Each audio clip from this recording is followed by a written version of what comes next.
जिसकी सदारत कर रहे हमारे सदर मोहतरम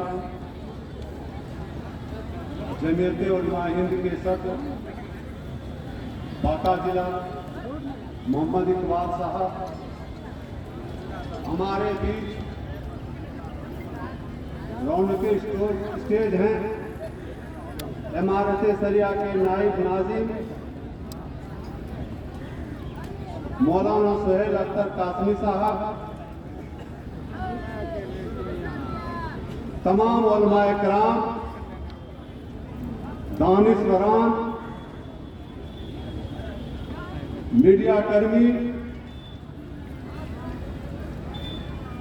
दूर दराज से इस चिलचिलाती धूप में आए हुए हमारे तमाम नौजवान साथियों, बुजुर्गों, माँ और बहनें,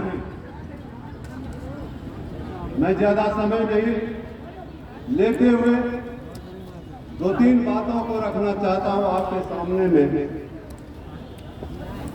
पहली बात, हम लोग जो यहाँ इकट्ठे हुए हैं, हम पूरी तरह से वक्त तरमीमी कानून को खारिज करते हैं। आप लोग हाथ उठाकर इसका समर्थन कीजिए। आज ये उन्माद फैलाया जा रहा है देश में। जिस समय नरेंद्र मोदी की सरकार पहली बार बनी थी, उन्होंने देश के लोगों से वादा किया था हम इस देश में 2 करोड़ नौकरी देंगे हर साल, बेरोजगारी समाप्त करेंगे, जो महंगाई है उसकी कीमतें हम कम करेंगे। लेकिन उन्होंने एक भी वादा नहीं किया इस देश के सामने में। और आज इसीलिए सिर्फ हिंदू मुसलमान की बात करके सिर्फ ये दिखाना चाहता है कि हम हिंदू के बहुत बड़े पैरोकार हैं, बहुत बड़े पैरोकार हैं। अपनी कमी को छिपाने के लिए और हिंदू मुसलमान की राजनीति करने के लिए कभी एनआरसी, सीएए, कभी 3 तलाक, और आज वक्त तरमीमी बिल जो कानून बनाया है इसी का एक हिस्सा है। उनको ये पता होना चाहिए कि जिस समय वक्त तरमीमी बिल कानून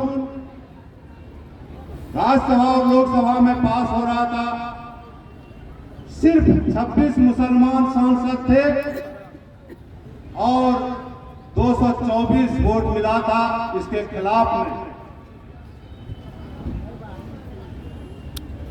आज वो कौन लोग, वही सेकुलर मिजाज के लोग हैं जिन्होंने इस कानून का विरोध किया था। हम अपनी हिफाजत के लिए आज नहीं, जब ये देश आजाद हुआ था उस समय भी हमने लड़ाई लड़ी थी।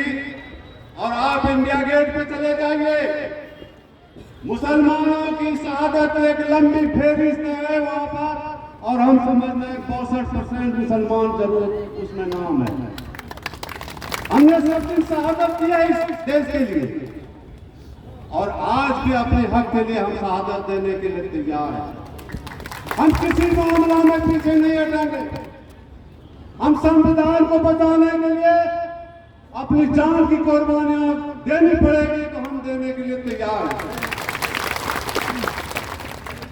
लेकिन आपको एक बात और याद रखने की जरूरत है, हम अकेले इस लड़ाई को नहीं लड़ सकते।